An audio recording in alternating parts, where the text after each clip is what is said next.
bien le voir, il faut en faire le tour plusieurs fois, sinon on ne voit rien ou alors des choses placées là au hasard avec leur doublure d'invisible et ne se montrant que l'œil collé à un petit trou, ce qui rend les proportions normales et qui par des raisons d'optique fait de si belles et de si charmantes illusions.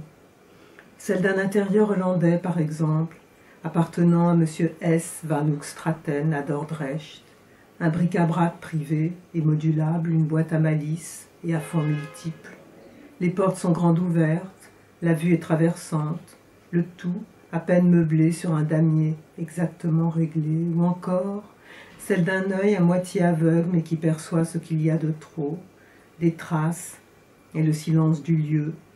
un théâtre domestique d'où chacun s'est absenté, excepté le chien, la conscience en demi-teinte,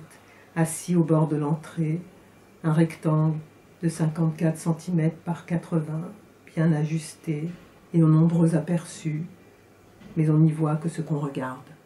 C'est le vide qui permet son usage et qui rappelle les dommages, une pile confuse, un tas mal entassé de briques cuites et maçonnées, d'autres orientations. Les lignes folles et brisées coupent la toiture et divisent les murs, un circuit devenu si complexe quand la forme en une autre s'en va, car la maison travaille sans relâche et finit toujours par se lézarder. Il ne suffit qu'une superstition la tue,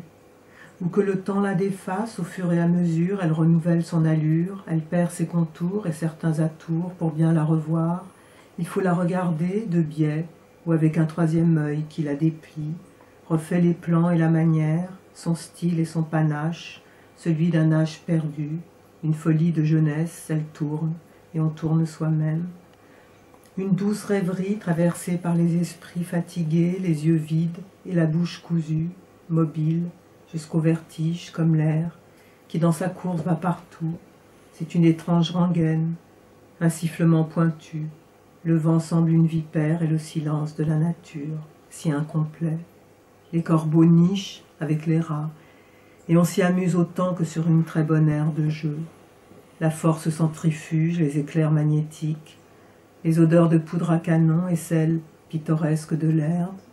les enroulements verts et les buissons en damier visibles à travers le ciel et la maison, un désordre mélangeant les cadres et les couleurs, les genres et les sons, un mélange saisissant qui se rit du temps et de l'espace quand il s'ouvre,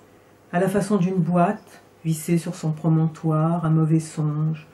une maudite coupe dans un plan, et montre, au grand jour, les parquets flottants, les murs à moitié peints, les marques et les coups,